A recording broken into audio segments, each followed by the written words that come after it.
내가 기뻐하는 금식은 흉악의 결박을 풀어주며 멍에의 줄을 끌어주며 압제 당하는 자를 자유하게 하며 모든 멍에를 꺾는 것이 아니겠느냐. 또 줄인 자에게 내 양식을 나누어 주며 유리하는 빈민을 집에 들이며 헐벗은 자를 보면 입히며 또 내 골육을 피하여 스스로 숨지 아니하는 것이 아니겠느냐.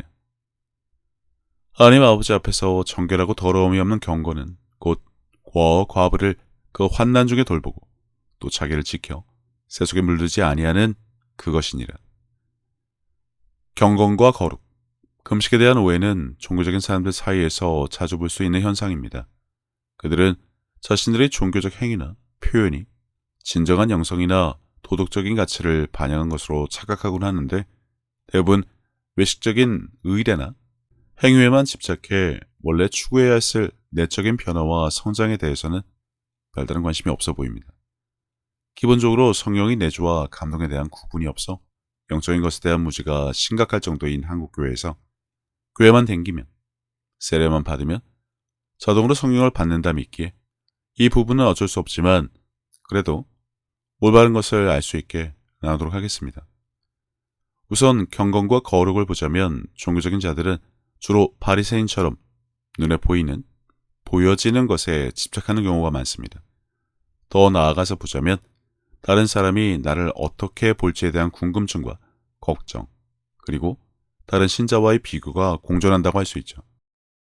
향기로운 예배나 거룩하고 경건하며 은혜 받은 찬양인 이와 같이 오감에 의존한 느낌을 마치 신앙이나 은혜, 믿음으로 표현하고자 하는 경우가 많은데 시작부터 잘못된 것입니다. 영과 진리로 드리는 예배는 다른 영상에서 다루었으니 넘어가고 형식적인 예배나 기도, 도덕적인 선을 행하는 삶을 통해 경건과 거룩을 나타내려 하기는 하지만 그것이 진정한 영적 성장이나 변화를 바탕으로 이루어진 결과를 가져오진 않기 때문이죠. 때로는 종교적인 사람들은 자신의 언행이나 태도가 특히 교회 안에서 다른 사람들에게 얼마나 경건하고 거룩하게 보이는지에만 집중하는 경향이 있는데 이러한 형식에 치중하다 보니 내적인 변화로 인해 밖으로 보여질 수밖에 없는 실제적인 거룩과 경건의 삶은 나타나지 않을 수밖에 없습니다. 허영심과 자부심도 큰 몫을 차지하죠.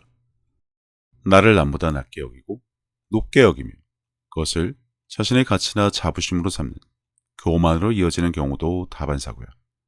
남을 지적함으로 얻게 되는 반사이익을 통해 자신의 경건과 거룩을 자랑하는 경우도 물론 포함됩니다. 그들의 삶을 들여다보면 이기적이고 가식적이고 부도덕한 일을 일삼는 등 전혀 성경적이지 못한 행위에 머무르는 경우가 많을 때가 있습니다. 물론 이것도 거룩과 경건에 대한 오해로 인해 그의 내면에서 잘못된 것이 나타난 결과인데 여전히 육신적인 결과로 마음에 가득한 잘못된 것이 나타나는 것이지 영적인 성령의 내주로 인한 거룩과 경건의 진정한 모습은 결코 아니고 그것을 통해서는 기도조차 할 수 없습니다. 그리고 금식을 보자면 원래 의미는 금식을 통해 하나님에 대한 믿음과 헌신을 다짐하며 실천하는 방법 중 하나인데 금식을 통해 자신의 욕망과 육체적인 욕구를 억제함으로써 하나님에 대한 깊은 순종을 표현하는 방법으로 사용되곤 합니다. 하나님의 계획과 인도를 구하며 금식을 하는 경우도 많고요. 물론 금식 다음에 무엇을 할지 여러 가지 결단을 하는데 여기서부터 다시 종교적인 나의 행위로 돌아가는 경우가 대부분입니다. 금식을 통해 회개, 순종, 용서와 은혜를 구하기도 하지만 역시나 영적인 변화와 성장과는 거리가 멀 수밖에 없습니다. 그런 의미에서 오늘 본문을 보자면 이사야 선지자의 말은 단순히 음식을 금하는 것으로는 하나님을 기쁘시게 하는데 충분하지 않다는 점을 강조하고 있습니다. 대신 진정한 금식은 흉악의 결박을 풀어주며 멍에의 줄을 끌어주며 압제당하는 자를 자유롭게 하며 모든 멍에를 꺾는 것이라며 평소 종교적인 자들이 알던 것과는 전혀 다른 것을 알려주고 있으니까요. 그리고 다음 7절에 보면 또 줄인 자에게 내 양식을 나누어 주며 유리하는 빈민을 집에 들이며 헐벗은 자를 보면 입히며 또 내 골육을 피하여 스스로 숨지 아니하는 것이 아니겠느냐라 기록되어 있는데 그러면 이러한 금식의 본질이 한국교회의 종교적 관습에는 얼마나 자주 반영되고 깊이 뿌리를 내리고 있을까요? 여태 알고 행한 금식을 하는 목적에 대해 생각을 해보면 말입니다. 여기에 야고보는 이사야의 정서를 반영해서 고아와 과부를 돌보는 것이 경건의 본질이라고 강조합니다. 이런 마당에 현재 한국교회에서 자주 언급되는 금식과 경건과 거룩은 좋은 의미로 시작할 수 있으나 결국 성경에 언급된 말과 다르게 교회 안에서 서로에게 보여주기식의 행위에 더 집중한 것을 알 수 있습니다. 흉악의 결박을 풀어주며 멍에의 줄을 끌어주며 압제당하는 자를 자유롭게 하며 모든 멍에를 꺾는 것을 위한 금식을 하는 자와 고아와 과부를 그 환난 중에 돌보고 또 자기를 지켜 세속에 물들이지 아니하는 그것을 위한 경건과 거룩이 아니고요. 물론 주님의 고난에 동참하고 하나님이 거룩하니 너희도 거룩하란 말을 이유로 경건하고 거룩하게 되려고 하나 사실은 보여지게 하는 행위에 더 몰입한다고 하면 이해가 빠를 것입니다. 육신적이고 종교적이고 율법적인 신자가 거룩하고 경건하게 된다는 것은 아무래도 잘못된 생각일 뿐입니다. 베드로 전서에서 하나님이 거룩하니 너희도 거룩하라는 말씀은 거룩함에 대한 올바른 인식과 거기에 상응하는 삶을 살라는 권고의 말씀으로 이를 통해 하나님과의 올바른 관계에서 올바른 열매가 나올 수 있다는 이해를 가지면 충분합니다. 이러한 맥락에서 올바른 경건과 거룩이란 주님의 멍에를 메고 그분의 온유하고 겸손함을 배워야 하는 것처럼 하나님의 거룩함을 배우고 그에 부응하는 삶을 살아가는 것을 말합니다.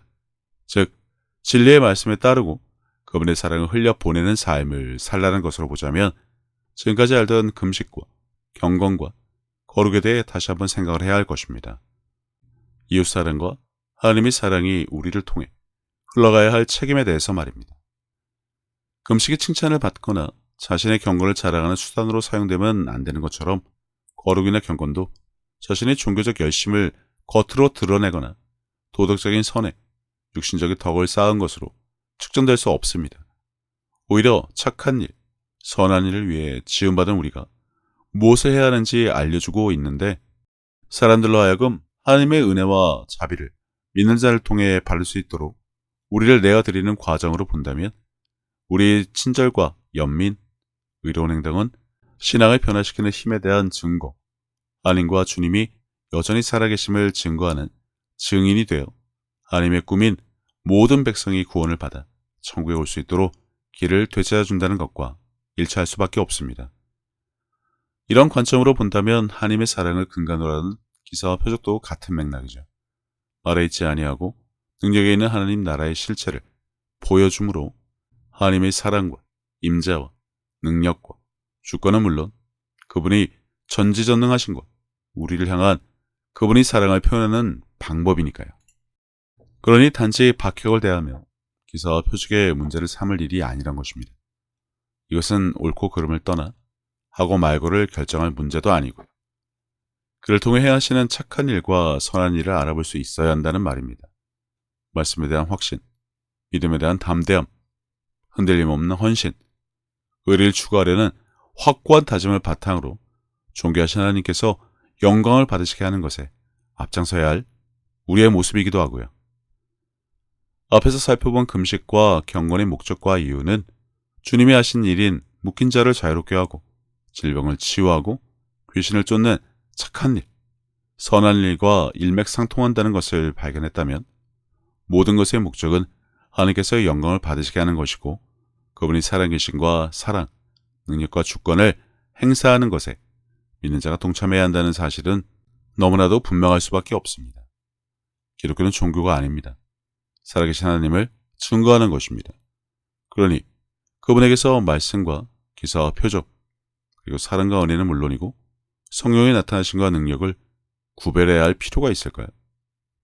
해서는 안 되는 이유가 있는 것이 단 하나라도 있을 수 있을까요?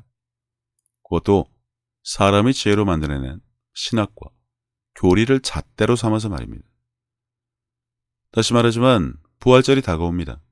근대한국교회는 이 부활절은 기념하면서 그 전에 십자가에서 죽으신 예수님의 희생과 죽음에 더 집착해 십자가 복음의 핵심으로 삼아 은혜와 감사에만 머무른 경향이 아주 짙습니다.